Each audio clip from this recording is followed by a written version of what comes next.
सभी भाइयों को राम राम। जैसा कि आपको पता है कि मेरे भाइयों, कल रात को जिस तरह से अपने भाइयों को उठाया गया है, उससे ये प्रतीत होता है कि उनके पीछे पुलिस 13 तारीख से ही लगी हुई थी। अजय डावड़ा, जो अपना जो अजय है भाई डावड़ा वाला, जिसकी बेचारे की एक स्कॉर्पियो गाड़ी जली और 4-5 लाख रुपए का कुछ सामान रखा था, वो जल गया। परेशान था, उसका इंदिरा गांधी नगर के आसपास मकान का काम चल रहा था। वो मकान पे मुश्किल से 5 मिनट रुके और 5 मिनट की पलक झपकते ही 5 मिनट के टाइम में ही उसको पुलिस ने धर लिया। और उसको तो धरा उसके साथ में उसके जो मिस्त्री था, जो मकान का पलस्तर कर रहा था, उसको भी ले गए। तो आप ये सोच सकते हो कि ये पुलिस की कैसी मानसिकता है कि जो मकान में जो लेबर काम कर रही है उनको भी साथ में ले जा रही है। तो ये जो 400-500 जो नाम है अन्यों में, आप लोग ऐसे मत समझना कि मेरी लोकेशन नहीं है, मेरा इनपुट नहीं है तो मुझे लेके नहीं जाएंगी। क्योंकि मैं आपको बता दूं, जो इन लोगों ने मुकदमे दर्ज किया है उनमें से 2 मुकदमे तो है नगर पोर्ट थाना में, और 2 है थाना सदर जो टॉक में पड़ता है, और 1 मुकदमा है अलीगढ़ में। अब जो नगर पोर्ट में जो एफआईआर है, एफआईआर नंबर है 166 एफआईआर नंबर है। इसमें इन लोगों ने लगाई है 10 धारा। 13 तारीख को 8:47 को हुई है दर्ज। ठीक है। दूसरी धारा है नगर कोर्ट की, ये है 167 इसमें 81 लोगों के नाम दर्ज है। उन 81 लोगों में से 61 बंद है और 400-500 अन्य इसमें लगाई है 18 धारा। ठीक है। उसके बाद में 2 मुकदमे सदर थाना जो टॉक में, उसमें एफआईआर नंबर 321 और इस 321 धारा में 7 धारा लगाई है। ये एफआईआर दर्ज हुई 14 तारीख को, मतलब अगले दिन। जो यह थाना सदर की जो एफआईआर है, दोनों एक तो 321 नंबर है और हाँ, और 168 है। ये 13 तारीख को 14। इस तरह से एक है अलीगढ़ में 225 नंबर, जो पत्रकार और हाईवे जाम किया था। तो 5 मुकदमे दर्ज है और ये कोशिश कर रहे हैं। एक जो मुकदमा नंबर है 167, ये शाम को 7 बजे जो एडीएम है अमित कुमार, उसने दर्ज कराया था। इसमें इन लोगों ने 400-500 मुलजिम अन्य और 81 नाम दर्ज है। उसमें 61 बंदे, 22 बंदे। ये लोग कोशिश कर रहे हैं कि अन्य मुकदमे में ज़्यादा से ज़्यादा मुलजिम बनाए, ज़्यादा से ज़्यादा लोगों को ये बंद करे। ये इनका प्रोग्राम चल रहा है। मेरे भाइयों, आपको पता है कि यदि ये पुलिस प्रशासन और ये बीजेपी गवर्नमेंट और ये कांग्रेस के लोग सही सलामत से काम करते तो आज ये नौबत नहीं आती। क्योंकि नरेश भाई साहब के जो है एसडीएम अमित कुमार, उसके साथ में झड़प उसी टाइम हो चुकी थी दोपहर में।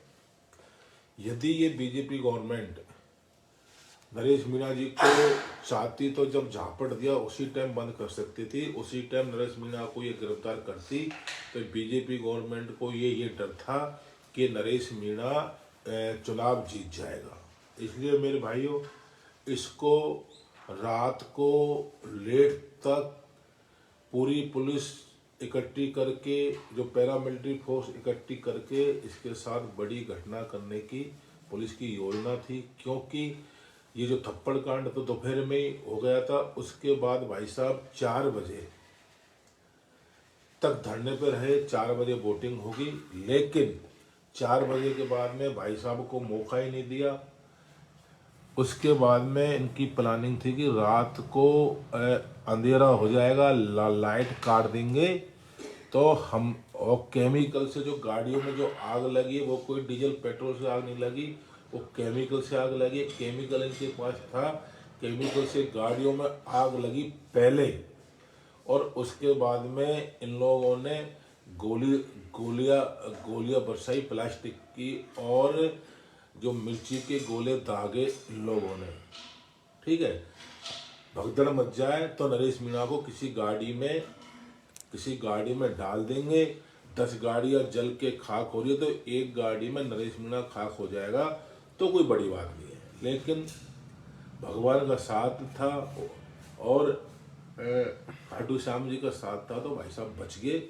और उसी जब नरेश मीणा की जान बची तो उन लोगों को ये लगा कि नरेश मीणा की जान बचाने में ये ग्रामीण लोगों का बहुत बड़ा योगदान है। तो उन लोगों को, उस गांव के जवानों को, बच्चे को, औरतों को, बच्चियों को और बुजुर्ग आदमियों को किस बेरहमी से इन लोगों ने मारा। और उनको मारने के बाद में 3 दिन बाद में उनका मेडिकल हुआ। जो अपने बीजेपी के है लीडर, अपने विजय भैंसला जी ने करवाया।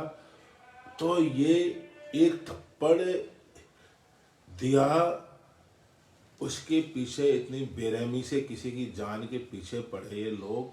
मेरी ये समझ में नहीं आ रहा, मान लें आप नरेश जी की उस गाड़ी में डाल के हत्या कर देते, इनकाउंटर कर देते, तो आपको क्या मिल जाता?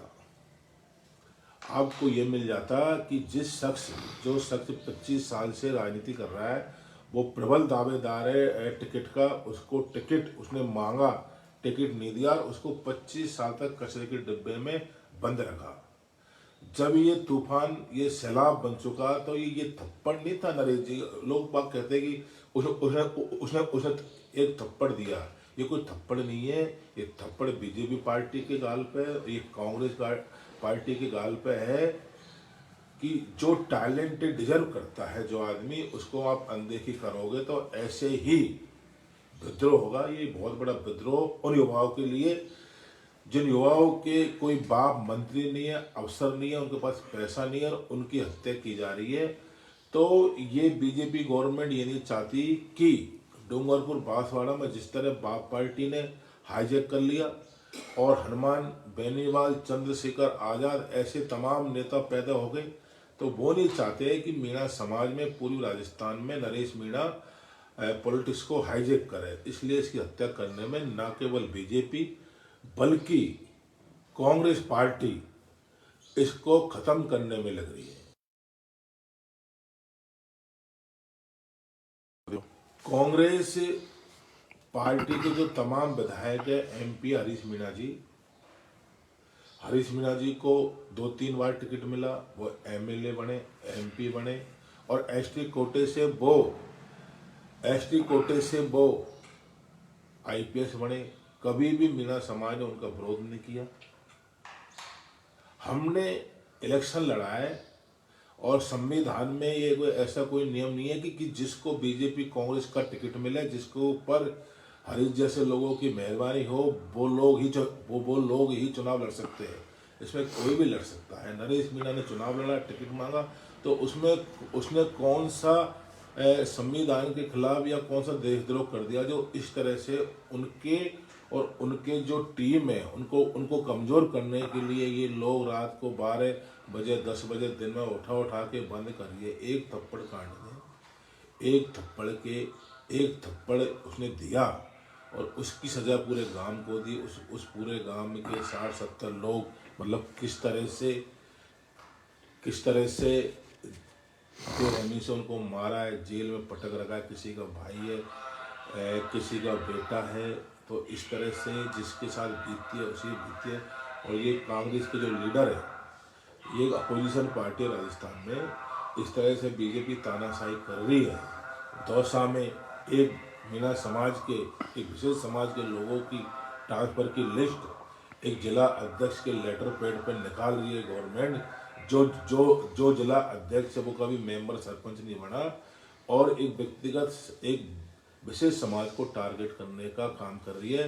एक विशेष समाज के लीडर किरोड़ीलाल मीणा को ख़त्म करने का इन लोगों ने काम किया है, ताकि किरोड़ीलाल जी बहुत कमज़ोर हो जाए, वो 4 साल ठंडे बस्ते में चल जाए। इसलिए किरोड़ीलाल जी को विशेष योजना के तहत हराया गया है। ये हमारी राजनीति को ख़त्म करने का बहुत बड़ा षड्यंत्र है। और मेरा यही कहना है कि जिस तरह से ये पुलिस मीणा समाज के और पूर्व राजस्थान के जो नरेश भाई की टीम है, इनके पीछे पड़ रही है और हमारे कर्मचारियों को टारगेट कर रही है, उससे यही प्रतीत होता है कि ये हमको बिल्कुल ही नपुंसकलिंग बनाना चाहती है। लेकिन और ये जो लड़के हैं, इनको रात दिन उठाने में लगी है, क्योंकि यही गलती पुलिस ने 12 में करी थी। 12 में भी भाई को बिना कोई एलिगेशन के FIR दर्ज करके और जेल में डाल दिया था। तो पूर्वी राजस्थान के भाई और 12 के जो भाई है, वो वहाँ पर गए, उन्होंने हक के लिए लड़ाई लड़ी। 3 दिन तक उसमें धरना प्रदर्शन वो चला, लाखों की भीड़ हुई। तो पुलिस ने घबरा कर और मजिस्ट्रेट ने संज्ञान लेकर उसको बेल दी। तो अब ये चाहती है टॉप पुलिस की कोई बड़ी रैली नहीं हो, कोई बड़ी मीटिंग नहीं हो। इसलिए जो रीढ़ की हड्डियां नरेश भाई की, उनको एक एक को जेल में डाल दो, ताकि कोई बड़ा आंदोलन हो नहीं पाए और ये नरेश मीणा जेल में पड़ रहेगा साल, 6 महीने, 2 साल। क्योंकि धारा लगाना, क्योंकि आपने देखा होगा एक बीजेपी का बड़ा नेता अग्रवाल किस तरह से नेताजी के बारे में बोल रहा है। नेताजी ने क्या, उनको ये पता नहीं, जिस शख्स ने राजस्थान विश्वविद्यालय में इलेक्शन लड़ा, तो इन्हीं गवर्नमेंटों ने 5 साल के लिए चुनाव बंद कर दिया राजस्थान विश्वविद्यालय में। जो लोग कहते हैं ना कि नरेश मीणा ने 15 दिन में इतने वोट लिया है, ये आप बहुत गलत कहते हो। 15 दिन नहीं, 15 साल नहीं, 25 साल की मेहनत है। क्योंकि 2003-04 में जब चुनाव लड़ा भाई साहब ने, तो गवर्नमेंट ने 5 साल के लिए चुनाव बंद कर दिया था राजस्थान विश्वविद्यालय का। फिर भाई साहब की एज ओवर होगी, वो लड़ नहीं पाए, लेकिन उन्होंने ना केवल ABVP बल्कि NSI दोनों की भट्टी बुझा दी और पूजा वर्मा, विनोद जाखड़ जैसे तमाम 5 नेताओं को, मनीष यादव, प्रभा चौधरी जैसे तमाम 5 नेताओं को लगातार अध्यक्ष बनाया। इसकी टैलेंट का बीजेपी कांग्रेस ने गहन अध्ययन कर रखा है। मेरे भाइयों, आज 12 में कोटा में जो लोग निर्दोष लोग हैं, उन लोगों को ये बीजेपी कांग्रेस के जो 2-4 लीडर हैं, इन्होंने दफनाया, ट्राइबल को जेलों में बंद कराया, अफीम लगा के। इन जो 12 और कोटा के जो 4 नेता है, धन्ना सेठ है, जो अपनी जागीरी मान के ट्राइबल के साथ अत्याचार करते, पॉलिटिक्स करते। 40% आबादी हम ट्राइबलों की है, चाहे बूंदी हो, चाहे कोटा हो, चाहे 12 हो, और चाहे सवाई माधोपुर हो, और चाहे टोंक हो, जिसकी संख्या है यहाँ उसी की राजनीति चलेगी। ना बीजेपी की चलेगी, ना भाजपा की चलेगी। जिस तरह से डूंगरपुर बांसवाड़ा में बाप पार्टी का राज चल रहा है, वही राज नरेश मीणा के नेतृत्व में आने वाला है। इसलिए मेरे भाइयों, बीजेपी कांग्रेस के लोग इस भाई को और भाई के जो लोग हैं उनको मरवाने में लग रहे हैं। मेरे भाइयों, एक थप्पड़ दिया है, आज 13 तारीख से भाई जेल के अंदर बंद है। 15 दिन हो गए, 61 लोग हैं बेकसूर गांव के, उनकी भी बेल नहीं हो रही। आज उनकी हियरिंग है। कोई ऐसा आंदोलन नहीं हो जाए कि नरेश मीणा को न्याय मिल जाए, उसके लिए पुलिस छापे पड़ रही है। मेरा जैसा आदमी है, जनवरी में इलेक्शन हो रहे, मैं सरपंच हूँ, मैं गांव की शक्ल नहीं देख पाया। दिवाली को भी मैं भग के गया था। अभी मैं गांव में नहीं जाऊँगा, 2 महीने मैं काम नहीं करूँगा तो मेरी ज़िंदगी खराब। तो मैं समझ रहा हूँ इसमें कांग्रेस के वो तमाम लीडर है, मैं नाम नहीं लेना चाहता, कि उनको ये चिंता है कि अजय राज 6 महीने बाहर रह गया तो दोबारा सरपंच बन जाएगा, कहीं प्रधान बन जाएगा गंगापुर का, कहीं ये बन जाएगा जिला प्रमुख। इसलिए इसको सबसे पहले जेल का प्रधान बनाओ। पिछली बार भी 2018 में मेरा कोई कसूर नहीं था, मैं निर्दोष था। मेरे को थाने में 8 दिन तक पीसी रखा, पीसी, और मेरे पे एलिगेशन क्या लगाया कि अवैध हथियार रखता है। मेरी गाड़ी में जीवन में आज तक मैंने कोई हथियार नहीं रखा। मेरे को शाम को 5 बजे से पीटने लगे, सुबह 6 बजे तक पीटा, और 6 बजे बजायनगर थाने की पुलिस ने मेरे ऊपर हथियार लगा दिए। ऐसी दादागिरी मैंने मेरी आंखों से पुलिस की देखी है, गवर्नमेंट की देखी है। अब ये लोग वही कर रहे हैं कि 18 में जेल का प्रधान बन गया, अब ये 20 में चुनाव में ये बाहर रह गया तो ये कुछ बढ़ जाएगा। इसलिए मेरे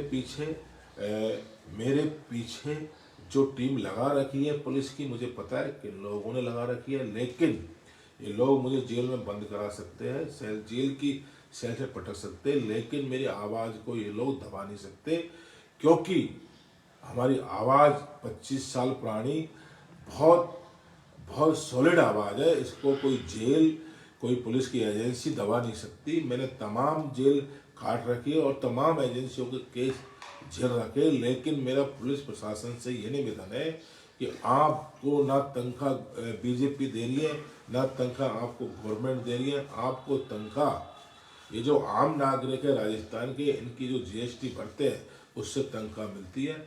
आप अपनी नौकरी ईमानदारी से करो, ईमानदारी से करो, सच्चाई से करो। नरेश मीणा ने इलेक्शन लड़ा है, गरीब किसान का बेटा है, कोई जुल्म नहीं किया, और ये जुल्म है हमारा, तो ये जुल्म हम बार बार करेंगे। आपको बीजेपी का और कांग्रेस का ये दोनों पार्टियों का कर्मचारी नहीं बनना चाहिए। आपको संविधान का, राज्य सरकार का कर्मचारी बनना चाहिए। आप इस तरह से आप हमें दबाओगे, कुचलोगे, तो कोई भी गरीब परिवार का, किसान का बेटा नेतागिरी नहीं कर पाया। मेरे भाइयों, ये कितनी विडम्बना है। जो आदमी निर्दलीय राजस्थान की धरती पर 60,000 वोट लाया है, वो आज जेलों में पड़ा है। ये बहुत बड़ी बात है। और जिन लोगों को बीजेपी कांग्रेस ने टिकट दिया, उसके कितने आए थे वोट? किसी के 27,000 वोट आए। उन लोगों की प्रशासन आज बात मान रहा है। इससे बड़ी लोकतंत्र की हत्या क्या होगी? मेरा निवेदन है हरीश मीणा जी, अभी तक तो हम आपके खिलाफ चुनाव लड़े हैं। अपोजिशन होता है, आपके खिलाफ बीजेपी भी लड़ी और हम भी लड़े, लेकिन आप अब ज़्यादा दुश्मनी मत पालो। नहीं, हम तो भूखे नंगे हैं। यदि हम आपके व्यक्तिगत, आप हमारे पीछे पड़ रहे हो, हम आपके पीछे पड़ जाएंगे, तो हम तो नंगे भूखे, हमारे पास खोने के लिए कुछ नहीं है, आपके पास खोने के लिए बहुत कुछ है। आपका गांवों में घुसना दुर्लभ हो जाएगा, क्योंकि आप चुनाव लड़े थे एमपी का, टोंक सवाई माधोपुर से, ठीक है। मैं भी चुनाव लड़ा था टोंक सवाई माधोपुर से, आपके सामने भीम आर्मी से। पता है आपको इस चीज का? तो आपने मुझ पे एलिगेशन लगाया था कि अजय राज को जौनपुरिया ने इलेक्शन लड़वा रहा है 3 करोड़ रुपए दे के। आपने ये एलिगेशन लगाया। आप ये एलिगेशन लगाने से पहले आप सोचते, गंगापुर में रामकेश जी से पूछ लेते कि मैं गंगापुर सिटी में बाप पार्टी से एमएलए का चुनाव लड़ा था, तो उनसे पूछना कि उनने कितने पैसों का ऑफर दिया था, ठोकर मार दी थी। और मैंने एक समाज, मेरा समाज की बात मानते हुए मैंने यही प्रचार किया था कि इस बार रामकेश जी को वोट दो, मुझे 2028 में वोट दे देना, मुझे विधानसभा घुसने की अभी कोई जल्दबाजी नहीं है। यही बात आपकी आई। मैं चाहता तो अब ये देवली उनियारा में आप हमको हमारा जो उत्साह उसको खत्म करते हैं। आप बोलते हो नहीं, आपने बोला था कि देवली उनियारा में नरेश को 5,000 वोट मिलेंगे। ये लड़कों की भीड़ है, उठाई गिरों की भीड़ है, चोरों की भीड़ है, ये 10 तारीख को चल जाएगी। नरेश मीणा जी को वोट मिले 60,000 और आपको मिले 27,000, और हम चाहते हैं ना, तो एमपी इलेक्शन में आप टोंक सवाई माधोपुर से आपने चुनाव लड़ा, और आपने किस तरह लड़ा, बीपीएल कंडीशन से, वो हमको पता है। आपके खिलाफ कहीं भी विद्रोह नहीं हुआ। मेरे ऊपर समाज का प्रेशर आया तो मैंने खुद ने भीम आर्मी का टिकट, मेरे ऊपर बार बार फोन आ रहे थे, मैंने खुद मेरे पोलिंग बूथ पिरोदा में मैंने आपको वोट दिलाए समाज की खातिर। और सवाई माधोपुर के जितने भी पोलिंग बूथ है ना, उसमें एक पोलिंग बूथ है राजकीय उच्च प्राथमिक विद्यालय पिरोदा में, उसमें सबसे ज्यादा वोट आपको दिलाए। मैंने मुझे मत दो, हरीश जी को वोट दो। हम हमारे अंदर तो इतनी समाज के प्रति, आपके प्रति इज्जत है, और आपके दिल में समाज के प्रति, युवाओं के प्रति, नरेश भाई के प्रति इतनी सी जगह नहीं है। अरे मैं पूछता हूं आपसे, नरेश भाई का क्या कसूर है? अब ये लेटर लिख रहे कांग्रेस के एमएलए की समराता गांव को न्याय मिलना चाहिए, तो ये लेटर आदरणीय जितने भी एमएलए समाज के, ये आप लेटर लिखते कांग्रेस को कि श्रीमान जी, एआईसीसी आपसे निवेदन है खड़गे जी कि हमारे समाज और पूरे राजस्थान में सबसे टैलेंटेड लीडर नरेश मीणा है। वो भीड़ इकट्ठी कर सकता है, वो लीडरशिप कर सकता है, वो आंदोलन कर सकता है, वो धरना दे सकता है, वो जो ट्रैवल की जो विरासत है जो किरोड़ीलाल मीणा ने हमको दी है, उसका सच्चा उत्तराधिकारी नरेश मीणा है। इसको टिकट दीजिए, कांग्रेस को मजबूत करेगा और हम जैसों को एमएलए बनाने में बहुत सहयोग करेगा। बोलना चाहिए था आपको कांग्रेस में, और भाई को टिकट दिलाना चाहिए था। आज नरेश मीणा जी को टिकट दिलाते तो 1-1.5 लाख वोट आते नरेश मीणा जी के। लेकिन आपने क्या कहा? क्या कहा आपने? मुरारी लाल जी ने दिल्ली में जाके डरा डाल दिया कि वो चोर है, वो उठाई गिरा है, वो पैसे खाता है। अभी भी कह रहा हो कि पैसे खा रहा है। उसका किराए का कमरा है यहाँ जयपुर में, जाके देखना, टाइम से रेंट नहीं लग रहा। मेरे जैसे आदमियों मैंने तो फिर भी बसा लिया। ये जो लोग भीड़ है, 60,000 वोट मिले उसको देवलियोनियारा में, उसको कम मत समझो। 60,000 कार्यकर्ता तो देवलियोनियारा में उसके है। और बाहर के कितने कार्यकर्ता है रैली में, आपने देख लिया होगा। और यदि आपने ज्यादा जुल्म किया तो मैं आगाह करना चाहता हूं, जिस प्रकार बारात की धरती पर प्रमोद जैन भाया, प्रताप सिंह सिंघवी अपने आप को बड़े तुर्रम खा मानते थे, उनका अस्तित्व भी बाराकी की धरती से खत्म हो गया। इसलिए मैं फिर कहना चाहता हूं मेरे समाज के नेताओं से कि क्यों अपना अस्तित्व खत्म करवाना चाहते हो? नरेश मीणा की शक्ति को आप हल्के में लेके, उसकी बुराई करके उसकी असलियत को आप खत्म नहीं कर सकते। मेरे भाइयों, या तो ये लोग मान जाते हैं, एक बहुत ही बड़ा आंदोलन नरेश मीणा जी की और उनके साथियों की रिहाई के लिए होने वाला है। और मेरा यही कहना है कि ये लोग जिस तरह से एक एक को उठा उठा के जेल में धर रहे, उससे प्रतीत होता है कि इस आंदोलन को कमजोर करने की इनकी बहुत बड़ी साजिश है। इनको पता है कि अजय राज जैसे लोग बाहर रह गए तो ये कुछ भी कर सकते हैं, भीड़ इकट्ठी कर सकते हैं। क्योंकि मेरे भाइयों, आप एक दूसरे के खिलाफ पोस्ट मत डालो।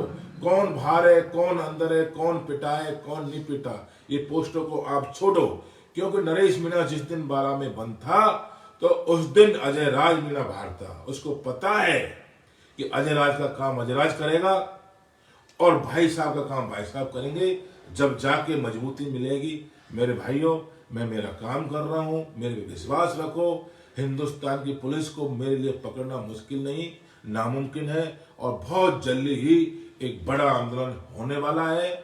और ये जो लोग मान नहीं रहे, इनसे मेरा, ये लोग कैसे हैं, ये कौन कांग्रेसी और कौन गैर कांग्रेसी की बात करते हैं? नरेश भाई ने इस कांग्रेस पार्टी के लिए नरेश भाई साहब ने इस कांग्रेस पार्टी के लिए कोटा में ओम बिरला से पंगा लिया। और ये कांग्रेस के जो लीडर है, कांग्रेस के जो लीडर बनते हैं, 2-4 नाम लूंगा तो अच्छा नहीं है। ये लोग अपने को जेल जाने से बचाने के लिए ओम बिरला का प्रचार कर रहे थे।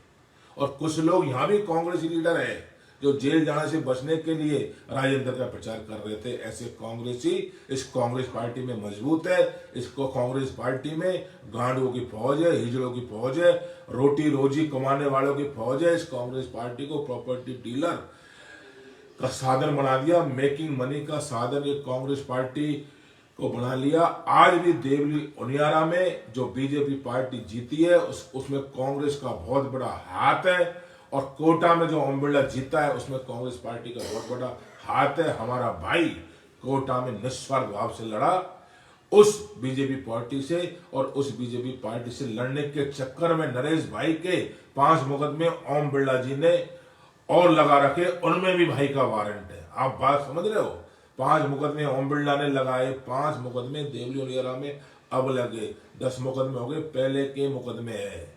इस तरह से एक जो सच्चा आदमी है, कांग्रेस के लिए काम कर रहा है, वो जेलों के पीछे है।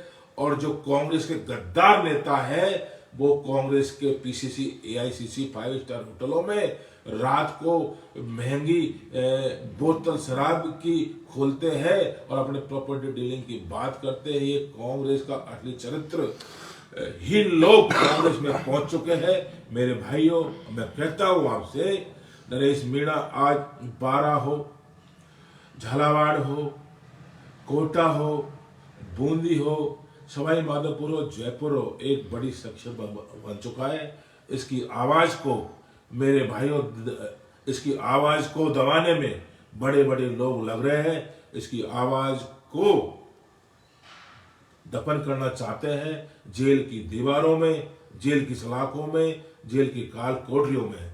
लेकिन मेरे भाइयों, आपका साथ रहेगा तो नरेश मीणा की आवाज को कोई दबाने वाला है नहीं है। मेरे भाइयों, मैं फोन बंद रखता हूं। आपको पता ही होगा कि मतलब किस तरह से लोगों की गहन साजिश है। इसलिए मेरे भाइयों, मैं टाइम टू टाइम आपको, आज मैं भगवान से प्रार्थना करता हूं कि जो 61 लोग हैं उनकी नीचे से बेल हो जाए। यदि उनकी बेल हो जाती है तो अपन इस जंग में एक कदम जीतेंगे और ये लोग उन पे और संगीन धारा लगाकर उनको मुजरिम बनाते हैं तो ऐसी कोई बात नहीं है। हमारे लिए वकील भाई, हमारे कई वकील भाई एक कंधे से कंधा मिला के वो लड़ रहे जंग को। उनको मैं बार बार धन्यवाद दूंगा वकील भाइयों को कि उन्होंने एक गरीब नेता की हेल्प के लिए एक प्रतिनिधि मंडल वकीलों का तैयार किया है। कोई घबराने की बात नहीं है, हाईकोर्ट से बेल हो जाएगी। और जो लोग बाग मुझे सोच रहे कि अजरा जेल जाने से बहुत डर रहा है, उनसे मेरा यही निवेदन है, जेल से, कोर्ट कचहरी से हमारा नाता रहा है। हम जेल की कोटी रोटियां खा खा के बड़े हुए, जेल से बिल्कुल नहीं डर रहा। मुझे भाई साहब का आदेश है कि बाहर रह के सारा मूवमेंट पे नजर रखना है, स्टेब्लिश करना है और जरूरत पड़ी तो आंदोलन करना है रिहाई के लिए। और वो आंदोलन होके रहेगा, चाहे हमको रेल रोकनी पड़े, चाहे हमको हाईवे रोकना पड़े, वो काम हम करके रहेंगे। इतिहास लिखा है और इतिहास लिखेंगे। और जरूरत पड़ी तो नेता है, मुंह में राम बगल में छुरी, पर्दे के पीछे कुछ और पर्दे के आगे कुछ। जरूरत पड़ी तो इनका गांवों में घुसना दुर्लभ कर देंगे, इनकी बहालत कर देंगे। क्योंकि हमारे साथ जो होना था, हमारे कई साथियों की गाड़ी जल गई, वो रोड पे आ गई। गाड़ी जलने के बाद अजय भाई जेल की सलाखों को पीछे, परिवार में अकेला सिंगल है, उसे कोई आगे पीछे नहीं, उसके परिवार से क्या बीतरी होगी। नरेश भाई आज जेल में पड़ा है 60,000 वोट लेकर, और जो 20-20 हजार वोट लाए पार्टियों से वो शराब पार्टी कर रहे हैं। मेरे भाइयों, मेरा आपसे यही निवेदन है, हाथ जोड़ कर निवेदन है कि आप मेरे बारे में गलत बोल लो, मुझे कोई अफसोस नहीं है। लेकिन अपने जो साथी लोग सहयोग कर रहे हैं इस मूवमेंट में, उनके खिलाफ पोस्ट मत डालना। कौन गांडू है, कौन डरपोक है, कौन भगड़ा, इन चीजों को छोड़ो। तुमको मारने वाले बहुत बड़े आदमी हैं और तुम आपस में मरते रहोगे तो आप नरेश भाई को बहुत कमजोर कर दोगे। इसलिए तमाम बातों को छोड़कर अपन को नेताजी की बेल की और जो नेताजी के साथी बंद हुए उनकी बेल की, और जो लोग कल बंद हुए उनके साथ हाथापाई नहीं हो, इस पर कार्रवाई करनी है मेरे भाइयों। और आप सभी से निवेदन है, जो इस घड़ी में, दुख की घड़ी में हेल्प करो, अपने स्तर से करो। आपकी एक हेल्प बहुत बड़ी है। बहुत बहुत धन्यवाद। मैं आपका अपना अजराज मीणा, पहले दिग्गज गांव का दिग्गज सरपंच था, अब मैं हो गया हूं दिग्गज गांव का दिक्कत सरपंच। बहुत लोगों के लिए दिक्कत हूं और मैं दिक्कत ही बना रहना चाहता हूं। बहुत बहुत धन्यवाद।